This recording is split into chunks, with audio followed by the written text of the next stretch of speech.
C'est un riche panel que nous avons animé tout à l'heure avec nos co-débatteurs. Il faut noter, comme je l'ai dit, il s'agit aujourd'hui de faire en sorte qu'on saisisse l'opportunité de l'économie numérique pour booster nos économies. Je le dis, de 2020 à aujourd'hui, le nombre de fintech est passé de 450 fintech à 1263. Et notez que la Banque européenne d'investissement dit que 70% des transactions de mobile money dans le monde sont portées par les pays africains. Vous avez 800 millions de comptes sur une population de 1,3 milliard. C'est tout dit. C'est une opportunité énorme et le président de la République, son Excellence M. Alassane Ouattara, l'a si bien dit que le numérique doit être un accélérateur de croissance et créatrice de millions d'emplois en Afrique. Donc moi je pense qu'il suffit aujourd'hui de pouvoir trouver les moyens de créer une synergie d'action entre les blocs régionaux d'abord et ensuite l'Afrique tout entière, faire en sorte que nous ayons des réglementations qui soient le moins complexes possible pour permettre aux start-up numériques de croître et de créer de la valeur et des emplois. Voilà ce que nous allons porter comme initiative envers donc tous nos pairs, de sorte à ce qu'on arrive à assouplir la réglementation pour que ces start-up-là puissent s'exprimer. Je vous remercie. Nous avons besoin d'attirer les capitaux. On peut toujours essayer d'avoir des ressources en propre, mais il faut qu'on se le dise, le niveau des capitaux requis mérite qu'on ait une gouvernance assainie pour attirer les capitaux. Et c'est pour cela que moi j'essaie de regarder dans l'histoire de tout, bien sûr, même les pays du Nord qui ont commencé les ressources extractives, ils ont d'abord attiré les capitaux. Ça commence toujours. Il s'est agi ici de parler de la collaboration qu'on peut avoir entre les différents pays africains et parler des problèmes, on va dire, ou des aspects majeurs de nos collaborations. Vous avez aujourd'hui, par exemple, le partenariat entre les privés et le public pour permettre aussi l'émergence de champions ivoiriens, l'attractivité des capitaux. Vous avez également le financement du secteur pétrolier qui est souvent très complexe. Et nous avons abordé également le contenu local. Comment est-ce que le contenu local peut permettre aux Africains de pouvoir tirer profit de leurs ressources? Je pense que on va remercier ceux qui ont organisé l'Afrique aussi au forum parce que c'est une belle plateforme pour connecter les Africains entre eux. Alors, c'était la thématique des réseaux de transmission et de transport. Dans l'énergie électrique, vous avez la production qui se fait à travers de grosses centrales. Vous avez le consommateur. Eh bien, il faut un réseau pour relier les centres de production aux consommateurs. Et donc, aujourd'hui, nous constatons tous qu'il y a beaucoup d'investissements qui doivent être faits afin de s'assurer que ce réseau soit en quantité et en qualité adapté au transport de l'énergie des centres de production vers la consommation. Nous savons aujourd'hui qu'on a une capacité de génération qui évolue, mais la capacité de transmission ne suit pas toujours. Et donc, on discutait comment y arriver. Je vous donne un exemple, par exemple, on a 150 000 km de lignes sur l'Afrique aujourd'hui, et c'est ce que fait la Chine en 18 mois. Donc, et étant donné qu'on a besoin, il y a encore 600 millions de personnes sur notre continent qui n'ont pas accès directement à l'électricité, donner l'opportunité au secteur privé de se lancer dans cette partie de la chaîne de valeur est très importante. Pour ce faire, il faut effectivement qu'il y ait de la transparence, il faut que ce soit une partie de la chaîne de valeur qui soit traitée comme n'importe quel investissement en génération ou en distribution. La question du financement, il s'agit plutôt de gouvernance et de régulation. Sur le côté technique, finalement, nous nous sommes accordés à dire que les solutions techniques existent déjà pour résoudre le problème de la transmission et de la distribution électrique.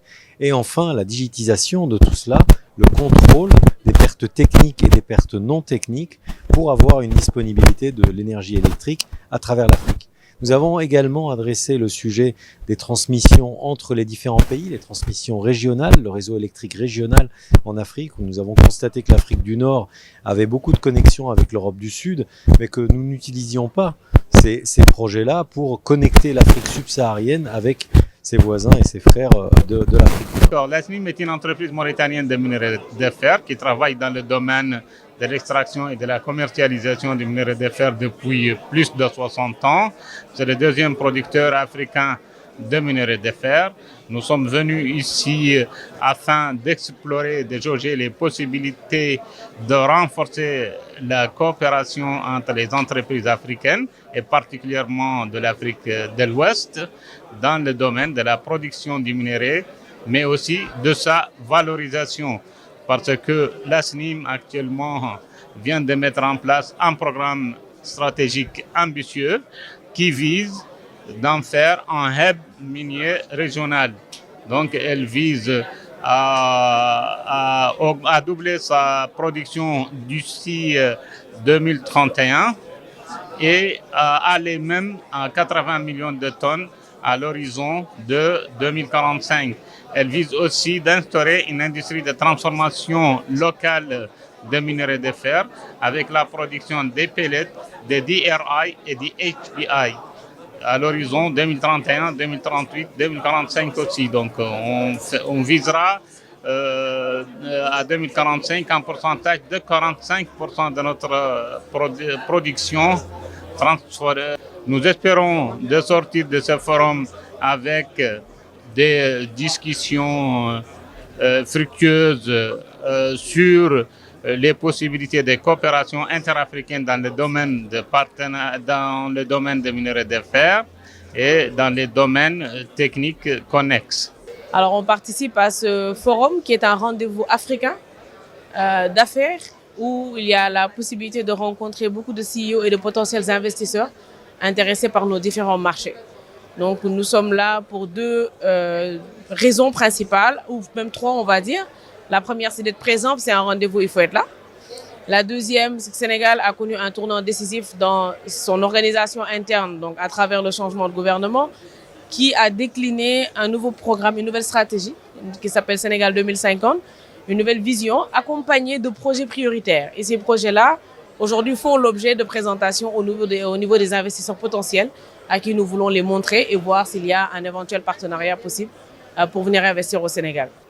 Rencontrer le maximum de décideurs possibles, parce que pour nous, c'est un rendez-vous encore une fois, donc c'est l'occasion de les rencontrer, échanger avec eux, leur présenter nos projets prioritaires et les inviter à participer au Forum Invest in Sénégal, en octobre au Sénégal. Alors effectivement, le port de Bourbé, d'abord comme vous le savez, c'est un port en eau profonde.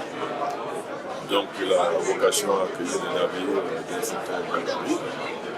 Aujourd'hui, nous venons de finir la preuve que nous pourrons accueillir les navires les plus gros au monde.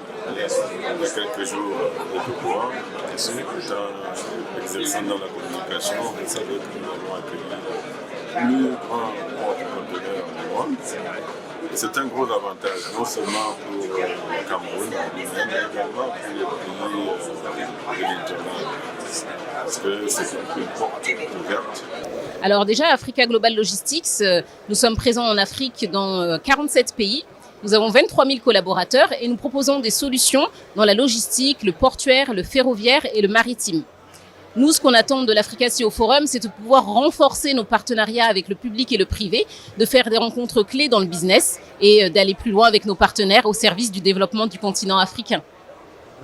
Spiro est un groupe qui opère aujourd'hui dans la mobilité verte. Nous sommes la première plateforme de mobilité électrique en Afrique avec plus de 30 000 motos déployées dans toute l'Afrique. On est au Bénin, au Togo, au Nigeria, au Rwanda, en Tanzanie, au Kenya, en Ouganda et on a lancé récemment le Cameroun et la Tanzanie. Alors, Spiro allie technologie et révolution, innovation. On est actuellement sur le CEO Forum pour présenter nos nouveaux modèles que nous allons les partenaires pourront découvrir bientôt. C'est des motos de très haute génération et qui sont électriques et qui peuvent aider la population à à mieux assurer leur expérience de mobilité.